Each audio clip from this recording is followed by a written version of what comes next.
irmãos, eu saúdo novamente com a paz do Senhor Jesus Cristo. Agora iremos finalizar a lição de Juvenis, o capítulo 3, finalizando o capítulo 3 e o capítulo 4, finalizando a primeira lição Juvenis, certo? Só lembrando, não pense porque a lição é juvenil que não serve para os adultos.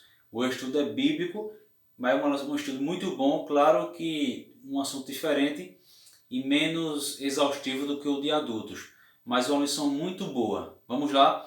Os irmãos, finalizando o capítulo 3, só lembrando que o Novo Testamento, eu botei aqui abreviado, NT, Novo Testamento, ele foi escrito devido às influências de Alexandre o Grande, do Império Grego, passou muitos anos ali como um império mundial. Nós vemos que as cidades que eram conquistadas pela Grécia, elas eram obrigadas a aprender o grego. Então, o Novo Testamento ele foi escrito em grego koiné. Essa palavra aqui, koiné, significa popular, certo? Popular. Então, o Novo Testamento foi escrito em grego koiné, o grego popular, certo? Só para você tirar. Continuando aqui na lição, nós vemos que quando Maria estava grávida de Jesus, estava ali com José, houve um decreto da parte de César Augusto, que era o imperador romano, certo? Já que ainda predominava agora era o Império Romano, era o maior império da época, eles venceram os gregos.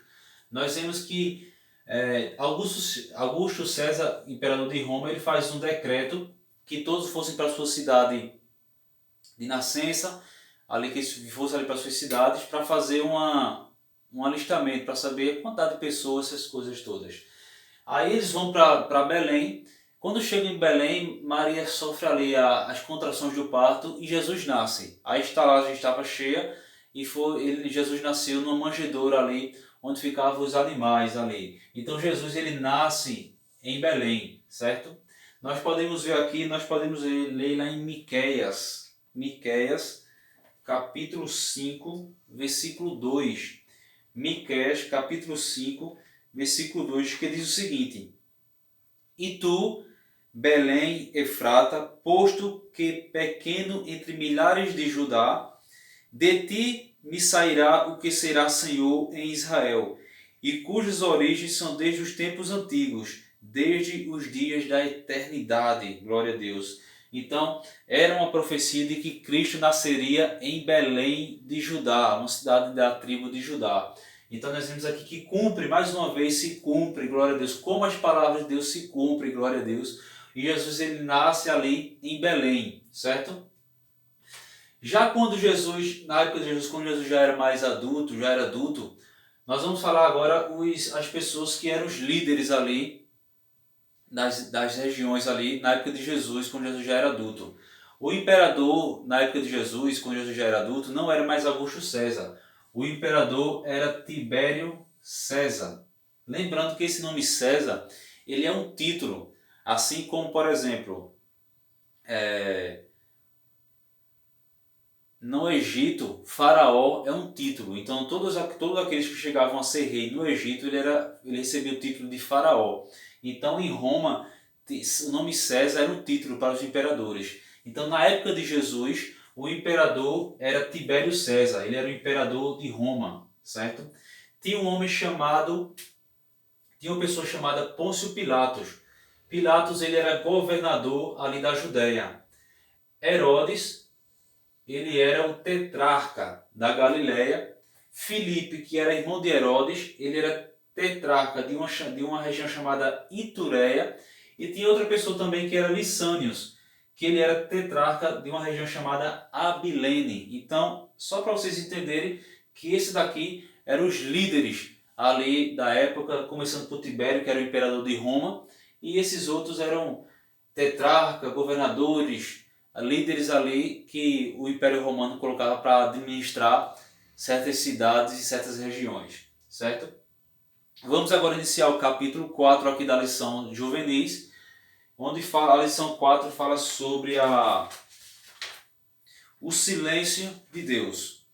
Nós vemos aqui que os 4 séculos de silêncio de Deus, chamado também de período interbíblico ou intertestamentário, como nós estudamos no capítulo 1, E esse silêncio significa que durante esse tempo não houve uma mensagem profética da parte de Deus através dos profetas de uma forma escrita, onde Deus realmente ele se calou. Porém, Deus não falou através de profeta, não tem nenhuma profecia escrita durante esse período.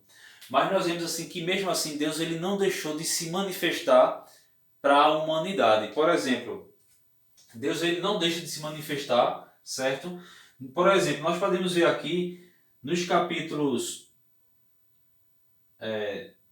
na época de Daniel, Daniel era um profeta. Daniel, a lição colocou aqui o nome de Daniel, mas só para vocês terem uma ideia.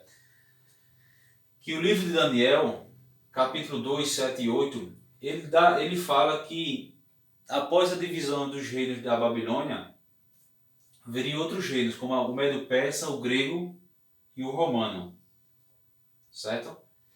E esse período de 4 séculos de Cristo, esse período de 4 séculos do silêncio de Deus, como é chamado, foi sobre o Império ali grego e o romano. Certo? Então, quando esse período de 4 séculos ali do silêncio de Deus, o império que predominava era o finalzinho do Império Medo-Persa, né? E se inicia com o Império Grego e depois o Romano. Mas mesmo assim, Deus, ele se manifestou através do Espírito Santo. O Espírito Santo, nós podemos ver a ação do Espírito Santo. A ação do Espírito Santo nós podemos ver na vida de Simeão. Que Simeão foi revelado a Simeão pelo Espírito Santo de que ele não morreria sem ver o Cristo do Senhor. Até que quando Maria e José levam Jesus ao templo, aí ele estava no templo lá, já que ele era um sacerdote, já que ele estava ali no templo. Quando ele vê a criancinha ali, aí o Espírito Santo revela a ele que aquele era o Cristo. Aí ele glorifica a Deus, Simeão, e diz, olha, já posso morrer, Deus já pode me levar porque eu já tenho visto a salvação de Israel. Então, mesmo assim, nesse silêncio de Deus, Deus se manifestava. Nós vemos aqui a ação do Espírito Santo. Também nós podemos ver a ação do Espírito Santo, nessa época, quando Jesus ainda era bebê, de Ana. A Bíblia diz que Ana ficava ali, perto do templo, glorificando a Deus, e ela era conhecida como Ana a profetisa. Então nós vemos que a Bíblia diz que Ana era cheia do Espírito Santo. Nós podemos ver Zacarias e Isabel, os pais de João Batista. A Bíblia diz que eles foram cheios do Espírito Santo. Glória a Deus. Nós vemos João Batista, que João Batista ele é considerado o último profeta nos moldes do Antigo Testamento. Então, esses profetas no molde do Antigo Testamento é finalizado ali com João Batista. Nós vemos aqui também que, para finalizar aqui, a lição fala no finalzinho do capítulo 4, que Israel ele aprendeu com o cativeiro babilônico, que após o cativeiro babilônico, Judá, eles nunca mais vieram adorar falsos deuses. Então nós vemos aqui que, às vezes, as pessoas passam por dificuldades para aprender. Eu não quero passar por dificuldade, você não quer passar por dificuldade, mas elas virão. Mas o que importa é que Deus está conosco e que nós venceremos em nome de Jesus. Então o povo dali de Judá, eles passaram ali pelo cativeiro babilônico e quando voltaram, eles se guardaram mais de não adorar falsos deuses. Para finalizar, vamos ler aqui em João capítulo 12. Livro de João, capítulo 12, versículo 20 e 21, que diz o seguinte. O título diz o seguinte: alguns gregos desejam ver Jesus.